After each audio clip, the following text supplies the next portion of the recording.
लाडकी बहीण योजना या योजनेच्या संदर्भात जर तुम्हाला जुलैचा 12वा आणि जूनचा 13वा हप्ता आला नसेल तर पैसे मिळाले नसतील तर यासाठी तुम्हाला आता पुढे काय करायला पाहिजे अशा प्रकारचे वेगवेगळे प्रश्न तुमच्या मनामध्ये असतील। अगदी कमी शब्दामध्ये तुम्हाला सांगणार आहे।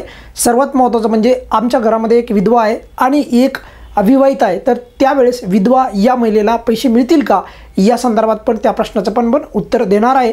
सोबत काही खूप महत्त्वाचे मुद्दे आहेत जे पडताळणीच्या संदर्भात आहेत, तर ते मी तुम्हाला पटापट उत्तरे जे आहेत ते देणार आहे याच व्हिडिओमध्ये। मग जर तुम्हाला 12वा आणि 13वा बघा लक्षात ठेवा 14व्या ऑगस्टच्या हप्त्याचं वितरण सुरू झालेलं नाही, काही ठिकाणी सांगत असतील तर तुर्तास तरी त्याकडे तुम्ही दुर्लक्ष करायचं आहे। 12वा आणि 13वा जो हप्ता आहे हा देखील याचे देखील लाभ बरेचशा लाडक्या बहिणींना मिळाला नाही आणि त्यामुळे पुढे काय करायला पाहिजे या संदर्भात तुम्हाला आता सविस्तर सांगणार आहे।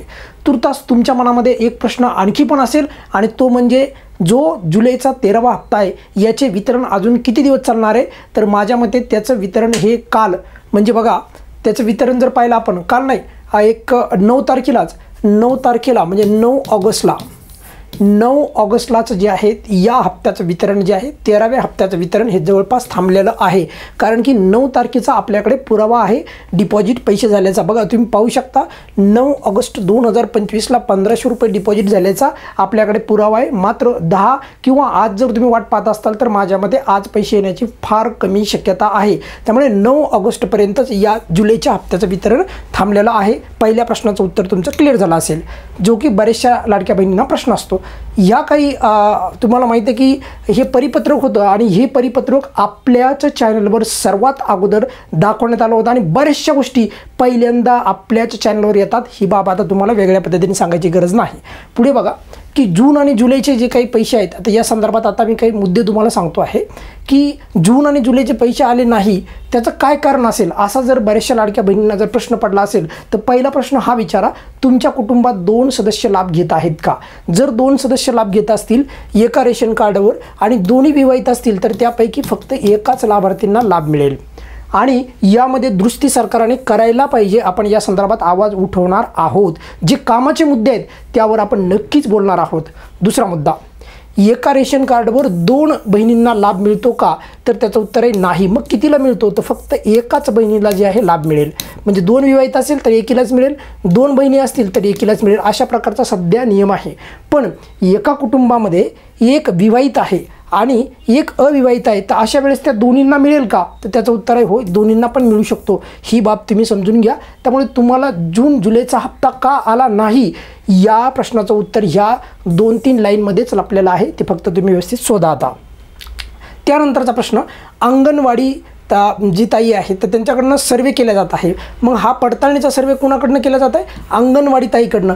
काही लाडक्या बहिणी असं पण विचारत आहे कमेंट्समध्ये की आमच्या गावामध्ये अंगणवाडी ताईकडे अशा प्रकारचा कोणताही सर्वे चालू नाही। आता ही ऑथेंटिक बाब आहे आणि परत सांगतोय 100% ही जेन्युइन न्यूज आहे। तुमच्या गावामध्ये झाला नसेल सर्वे चालू तर त्यासाठी पण काय करायचं आहे ते बी सांगतोय बघा। त्यानंतर बघा किती दिवस सर्वे चालेल, किमान 15 दिवस, पण माझ्या मते त्यापेक्षा अधिक आहे। त्यानंतर त्या याद्या ज्या आहेत त्या कलेक्टर ऑफिसला जाणार आहेत हे लक्षात ठेवा आणि मग पुढे जे आहे कलेक्टर ऑफिसकडनं याद्या ज्या आहे महिला बालविकास विभागाला जातील। त्यानंतर बघा आमच्या गावामध्ये यादी आलीच नाही तर त्यावेळेस काय करायचं आहे, तर महिला बालविकास प्रकल्प अधिकारी असतात पंचायत समितीमध्ये, तर त्यांना जाऊन भेटा। आता तुम्ही म्हणाल की सर असं का उत्तर दिलेलं आहे, त्यांच्या कार्यालयाला का संपर्क करायचा आहे? जर तुम्ही ऑनलाईन पद्धतीने तक्रार केली तर तिथे तुम्हाला रिमार्क्समध्ये विचारलं जातं की तुम्ही महिला बालविकास प्रकल्प अधिकारी त्यांच्या ऑफिसला व्हिजिट करा। अशा प्रकारचा ऑनलाईन तक्रार केल्यावर तुम्हाला रिमार्क्समध्ये येतो, म्हणजे ऑनलाईन तक्रार केल्यापेक्षा ऑफलाईन करा। त्यानंतर बघा कारण की अंगणवाडी ताईद्वारे जे पडताळणी चालू आहे। त्यानंतर बघा अपात्र यादीमध्ये नावच नाही आहे, सर्व प्रश्नांची उत्तर द्यायला आहे। त्यामुळे सांगतो आपलं चॅनल अत्यंत कामाचं चॅनल आहे हे तुम्हाला माहीत आहे आणि ते वेगवेगळ्या प्रत्येक वेळेस मी बोलणार पण नाही ते। बघा अपात्र यादीमध्ये नावच नाही तर त्यावेळेस काय करायचं आहे, जर तुम्ही विवाहित तुमच्या घरामध्ये 2 व्यक्ती असतील, तुमच्या घरामध्ये 2 विवाहित असतील किंवा एक विवाहित एक अविवाहित आणि किंवा तुमच्या घरामध्ये एका रेशन कार्डवर 2 व्यक्ती लाभ घेत आहेत आणि तुमचं अपात्र यादीमध्ये नावच नसेल तर तुम्ही महिला बालविकास प्रकल्प अधिकारी यांच्याशी संपर्क करायचा आहे। पण तुमच्या घरामध्ये फक्त एकच सदस्य लाभ घेत आहे, यादीमध्ये तुम्ही नाव पाहिलं यादीमध्ये नावच नाही सापडलं तर त्यावेळेस फॉर्मचं स्टेटस चेक करा।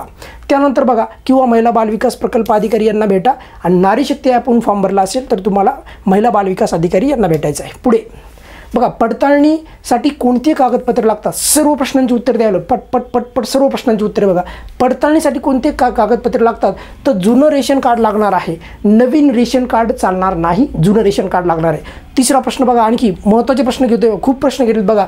एक विवाहित आणि एक विवाहित महिला आहे एखाद्या घरी आणि एक विधवा महिला आहे, तर त्यावेळेस त्या विधवा महिलेला लाभ मिळेल का, तर माझ्याकडे जेवढी माहिती आलेली आहे त्यानुसार विधवा महिलेचा एक विवाहित असेल, एका रेशन कार्डावर एक विधवा असेल, तर त्या विधवा महिलेचा लाभ बंद होण्याची शक्यता ही फार अधिक आहे. माझ्याकडे जी माहिती आलेली त्याच्यानुसार तर लाभ बंद होत आहे विधवा महिलेचा. आणि खरं तर बघा, या प्रश्नाचं उत्तर जे आहे देताना मलाही असं वाटतं आहे की यावर खरंच सरकारने विचार करायला पाहिजे की एका कुटुंबात, म्हणजे महिला विधवा असो किंवा महिला मॅरेज झालेलंच म्हणजे विवाहित असो किंवा अविवाहित असो, मग त्या 2 बहिणी असो किंवा 3 बहिणी असो, एका कुटुंबात पात्र लाभार्थी असतील तर 2 महिलांना लाभ द्यावा सरकारने. या निर्णयाची पटकन अंमलबजावणी करावी. आणि सर्वात महत्त्वाचं म्हणजे तुम्हाला आता हे क्लिअर झालं असेल की जर तुम्हाला पैसे आले नसतील तर काय करायचं आहे, किंवा बाकी पण जे बी छोटे मोठे प्रश्न तुमच्या मनामध्ये असतील सर्व प्रश्नांची उत्तरे या व्हिडिओमध्ये मिळाली असतील. त्यामुळे आपले जे काही व्हिडिओ असतात ते अत्यंत महत्त्वाचे आणि अत्यंत महत्त्वाची माहिती देणारी, सोबतच तुमचे सर्व प्रश्नांची क्लॅरिटी तुम्हाला मिळावी या अनुषंगानेच बनवले जातात हे तुम्हाला माहीत आहे. तुर्तास या व्हिडिओमध्ये आपण इथेच थांबूयात. काही अडचण असेल तर व्हिडिओच्या खाली कमेंट्समध्ये विचारू शकता. धन्यवाद.